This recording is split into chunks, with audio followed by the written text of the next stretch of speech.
أوكي مركا أرنت لا يعني أرنت لا رنت أن كبر إنه حاوى إن الذين قالوا ربنا الله أصله رنت مهم وايد ونفتي رنت أن سوى حسوسينيو وحاركنا مركا قردك قار ميلها قار يعني إن دهن ربنا الله إن إله هور مريان ويقف ضدها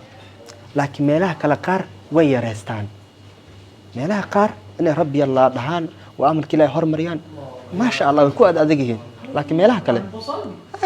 أود مسارة تصالح waxaad arkaysaa qof markay salaad yani amarka ma salaad markay timaado ninkaas ama gabadha salaad yani inay ka tagto ma laga yaabo waa ma sha Allah yani salaad priority in aan wax fiican buu ka dhigay macni hadduu xataa kubad ciyaariyo soo baxaya uu tukanaya hadduu xataa qaad cuni wax laga inuu soo kaco yani salaad wuxuu siiyay amal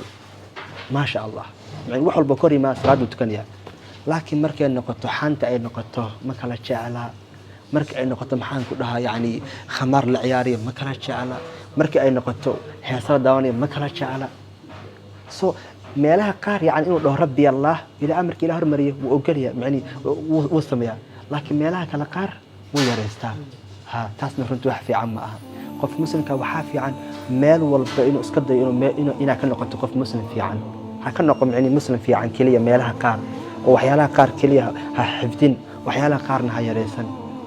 wax fiican ma maxay hada waxyaalaha aad yareysatay saameyn bay ku yeelanayaan kadibna waxa ay ku fiican tahay bi hada macni ayar kaaga jariyaan soo qofka muslimka waa qof u diyaar ah meel walba inuu ka fiicnaado salaada markay timaado insha Allah waa xifdinaya markay timaado waxyaalaha xanta insha Allah waa ka fogaanaya markay ay timaado maxaan ku dhahaa filmaanta xun waa ka fogaanaya yani meel walba inaad ka fiicnaataa ama inaad hal meel ka fiicnaatid kadib meelaha kale runtii ay yareysatid wax laga fiican yahay su'aadan waxay ka hadlaysaa ilaa dadku ka hadlay waa dad raba inay meel walba ay ka fiicnaadaan okay marka kadib ilaahay wuxuu yiri insha Allah nagu dheeraatay ilaahay wuxuu yiri innal ladina qalu rabbuna Allah marka dhan rabbigay waa Allah kadib maxaa dhaca thumma istaqamu kadibna way joogteeyaan arintan runtii aad muhiim bada aniga ugu horeysa yani thumma istaqamu way joogteeyaan maxay arinta cajiibka waxa waay mar walbo aad go'aan qaadatid waa iska badashay sida hadda aad tahay oo aad go'aansatay waxyaalaha hadda aadan sameyn inaad sameysid way kugu adkaanaysaa waxa laga yaabaa maalmo hore inay kugu fuudahay laakiin hadda waxba ku soo jeedaya kadib waxa laga yaabaa waxaas inaad joogteen ama inaad meesha ku sugnaan laakiin dadkan ilaahay ka hadlay waa dad intay khayr bilaabeen ama raba inay wanaagsanaadaan isbedel la yimaaday kadibna go'aan ku qaatay isbedelkaas inay ku joogaan macni joogteeyaan oo ku sugnaadaan aan waxba gadaal ka riixin an hadda markuu ilaahay dhahay amal thumma istaqamu kadibna meeshii bay ku sugnaadeen oo khayrkii bay ku sugnaadeen macnaheedu maxay waxba jira gadaal ka soo riixaya waxba jira aan meesha hadda aad joogtay aan kula rabin shaytaanka u horeeyaba hadduu ku arkina waa ma sha Allah tahay oo salaad wixii aad ka subaxday wuxuu qorshe u degayaa ninkan heerkan buu hadda gaar ma sha Allah hadda ninkan wuu ficnaaday sida meeshan ninkan aan uga soo jeedaa taas ku fikriya shaytaan aan wax walba ayuu isticmaalaya si hadda meesha aad gaartay uu kaaga soo jeedo marka qaar wuxuu ku isticmaalaya asxaabtaada wuxuu ku leeyahay mid ku soo diriya war insha Allah hadda xagaas aadina baan aragno salaada cishiga ku dhag kaasi salaada cishaana qiimaha waa garanaa rasuulka sallallahu alayhi wasallam wuxuu yiri qofkii cisho jamaaca ku tukada wuxuu la mid yahay asagoo caawo kala bar salaatul u taagna qofkii salaatul fajr tukadana wuxuu la mid yahay asagoo caawo dhan salaatul u taagna sababta marka sheedaan markuu ku arko inaad yara fiicnaatay in salaada aad ku dadaashid somehow somewhere meel uu kaaga imaanaya soo gadaal kaaga sariixa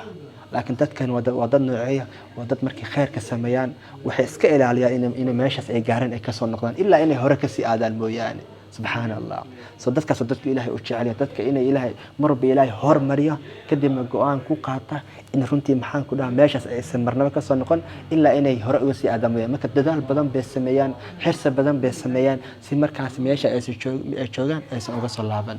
marka wax walba runtii iska ilaaliyaan oo runtii u fududeynaya in meeshaas ay runtii ay ka soo laabtaan asxaabta marka wax laga yaabo in iyaga is ogeen laakiin waxay kugu yeerayaan waxay sameeyaan hadaa la joogtid wax dib ku soo celinaya markaas waa in qofka uu runtii iska ilaaliya yaan la saaxiibay wixii lamid marka inna alladina qalu rabbuna Allah waxay dhahan rabbi macni ku dhaah rabbigan waa Allah thumma istaqamu kadibna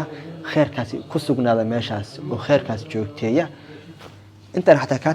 ka marka hadda qofka uu saas noqdo qof mar walba ilaahay hormariya amarka ilaahay hormariya kadibna khayrkaas uu ku sugnaado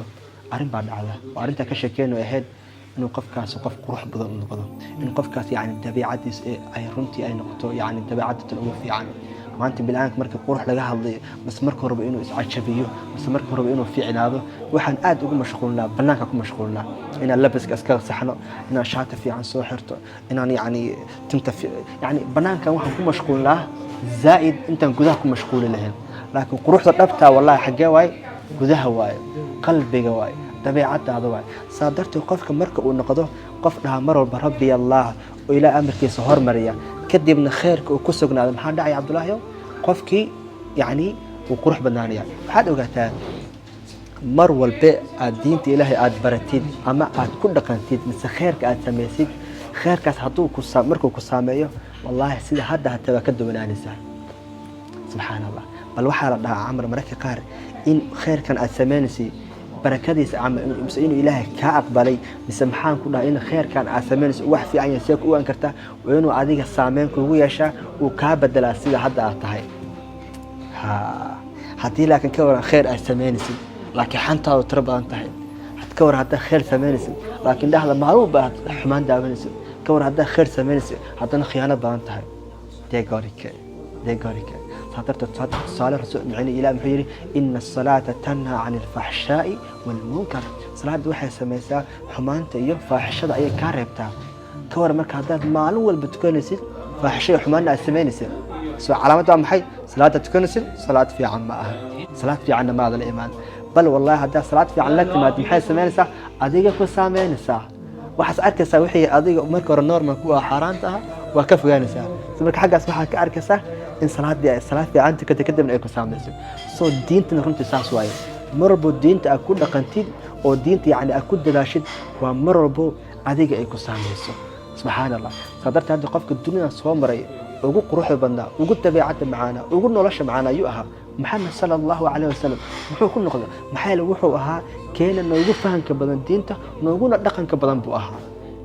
bal Aisha maxay tir wuxuu ahaa quraan soconaya maxay ka wada yani قرآن كي هدارة أو تفسير أو نور أو تصعنية محمد صلى الله عليه وسلم فيه نرشي سوحي هاد قرآن كنت أغمي سمرك بونتي أوسع وحاواي والله مربع أن ربنا الله ربي جن وإلهي أو معناه تهي مرب إلى أمر كيس أنهار مرينه وأمر كيس أن قاضنا كده من خير كاس أن شوكتينه دين تاس أن كل رقمنا وين السامين سا وحماك كسامين سنة على جودها اسكندر مسا قف معان بانو قنسا قف نحرس بانو قنسا قف